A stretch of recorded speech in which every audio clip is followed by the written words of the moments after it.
Halo sahabat inovasi, jumpa bersama saya Ika Oktavianti dari Studio Badan Penelitian dan Pengembangan Daerah Provinsi Sumatera Selatan dalam podcast One Day One Innovation. Satu hari, satu inovasi, tiada hari tanpa inovasi.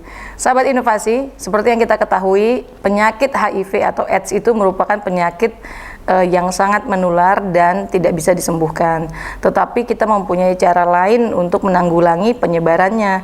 Nah, salah satu inovasi yang akan kita bahas pada hari ini adalah tentang penanggulangan penyebaran penyakit HIV atau AIDS. Telah hadir bersama kami di sini dua ya orang inovator, yaitu Ibu Eliza Haryanti SST dan Ibu Opi Ruliani SKM. Selamat datang Ibu berdua, gimana kabarnya? Alhamdulillah baik ya, alhamdulillah sehat ya. Iya, sehat. Ini udah pakai apa baju kayak dokter ini, berarti dari mana nih? Dari puskesmas ya? Iya, dari Puskesmas mana Bu? Puskesmas 23 Ilir. 23 Ilir ya. Oke.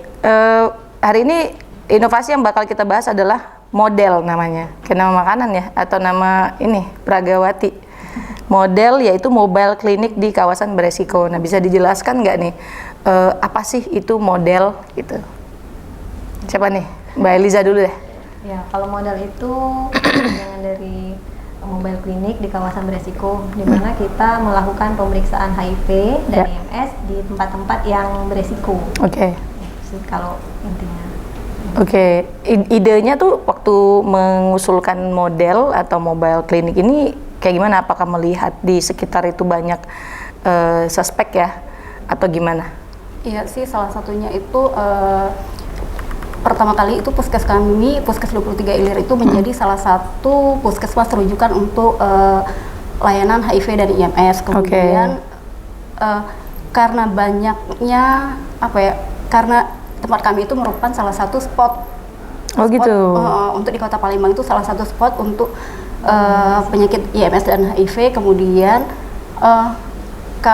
kalau untuk warga datang ke puskesmas, ke layanan kesehatan untuk melakukan pemeriksaan HIV dan IMS mungkin sedikit malu ya? Iya, sedikit malu dan sungkan gitu buat datang ya? Sungkan gitu. Jadi kami membuat inovasi bagaimana kalau kami yang mendatangi spot-spot tersebut. Bisa dijelaskan dulu nggak nih yang namanya penyakit HIV, IMS atau AIDS itu yang seperti apa sih, kok nggak bisa disembuhkan gitu? Ya, kalau HIV itu kan virus ya. Iya. Dari virus, dimana penyebarannya itu bisa melalui hubungan seksual, dan jarum suntik yang tidak steril, terus juga bisa ada penularan dari ibu ke anak. Dimana itu sebenarnya kalau sudah terinfeksi, bukan ada obatnya ya. Obatnya yang kita sebut itu ARV ya.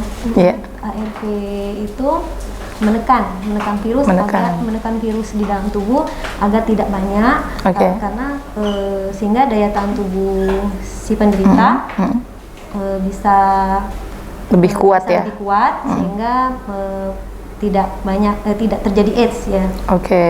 Nah, sasarannya itu kan memang kepada yang suspek penderita, cuma di wilayah 23 Ilir berarti ya. Nah, ini biasanya mengunjungi kemana nih? Oh, jadi kalau sasaran kita itu sebenarnya kalau untuk HIV AIDS sendiri itu sasarannya itu yang beresiko, antara lain wanita pekerja seks, kemudian LSL dan pengguna jarum suntik, itu sasarannya, selain masyarakat umum. Berarti memang sudah ada datanya terlebih dahulu untuk mendata bahwa ini yang kira-kira memang merupakan penderita atau yang ini diperkirakan akan terkena gitu ya, atau gimana? Iya, jadi kalau untuk data itu kami bekerja sama dengan yang namanya LSM, jadi ada suatu lembaga PKBI, jadi kami mendapat data dari sana. Kemudian spot-spotnya itu mereka yang melakukan pemetaan, jadi ketika kami dapat data dan dapat spot-spotnya, baru kami lakukan kegiatan model ini gitu. Nah, bisa dijelaskan nggak sistemnya tuh kayak apa sih kalau mobile klinik ini gitu? Kalau sistemnya kita itu periodik ya. Kalau dulu sistemnya per 3 bulan sekali kita turun ke lapangan, masuk ke daerah yang beresiko tersebut, tentunya kerjasama dengan LSM. Jadi setelah mereka mendapatkan tempat, oh kita mau periksa ke lokasi ini, jadi kita turun sama-sama. Habis itu kita melakukan pemeriksaan di situ, cek darah, itu tes HIV dan sifilis. Itu per bulan berarti ya? Per 3 bulan. Per 3 bulan. Oh, per 3 bulan berarti secara rutin memang melakukan mobile klinik ini gitu. Nah, sejauh ini manfaatnya apa nih yang bisa dirasakan oleh masyarakat itu? Manfaatnya cukup banyak, Mbak ya. Jadi kita tahu kan seperti yang kami bilang tadi, kalau untuk HIV/AIDS ini merupakan salah satu penyakit yang mungkin dianggap masyarakat umum itu penyakit yang mematikan. Penyakit kutukan. Jadi biasanya orang-orang datang ke klinik ataupun ke layanan kesehatan itu biasanya malu kalau mereka datang ngomong, aku mau periksa HIV, aku mau periksa IMS, malu. Jadi dengan kami datang ke sana, jadi orang-orang ataupun masyarakat yang tadinya tidak terjangkau, tadinya malu untuk datang ke layanan, mereka bisa merasakan manfaat.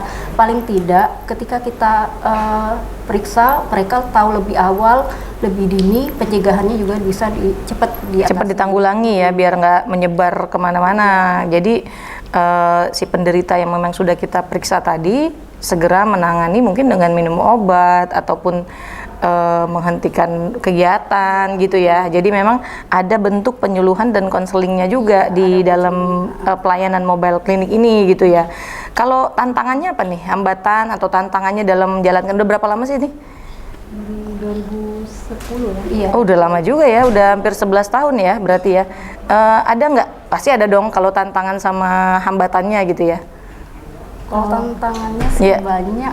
Iya. Bisa disebutkan ya, soalnya kan kalau kita berhadapan sama masyarakat, apalagi yang memang mungkin menderita atau memang suspek untuk HIV IMS ini mungkin agak lebih susah ya gitu. Jadi salah satu tantangannya itu karena yang pertama tim kami ini dari dokter, perawat, bidan sama petugas labornya sendiri semuanya perempuan. Oh gitu. Jadi untuk masuk ke lokasi tersebut, walaupun kami didampingi oleh LSM, jadi itu resikonya agak sedikit besar ya. Oh gitu. Terus kemudian mereka juga sedikit tertutup. Penolakan ya. Iya, jadi kami datang tuh kadang-kadang mereka tuh nganggapnya apa sih, mau periksa terus. Iya. Jadi itu sih sedikit tantangan untuk kami. Cuma akhirnya masyarakat membuka diri ya. Dengan berbagai penyuluhan yang kami berikan. Jadi kami memberikan pengetahuan tentang HIV, AIDS, cara pencegahan, penularan dan lain-lain, mereka akhirnya bisa sedikit welcome lah. Karena pengen sehat gitu ya. Jadi dalam proses pelayanannya ini juga apabila memang ada yang menderita itu langsung diberikan obat ya? Iya. Ada pemberian obatnya juga ya?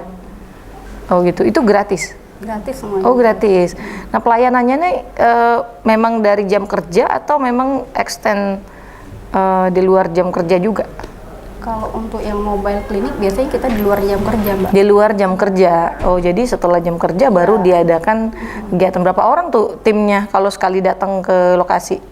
Biasanya 4. Biasanya 4 ya? Ya, itu ditambah LSM, biasanya 2. Oh gitu. Berarti memang tim Puskesmas 23 Ilir ini kerjasama dengan LSM.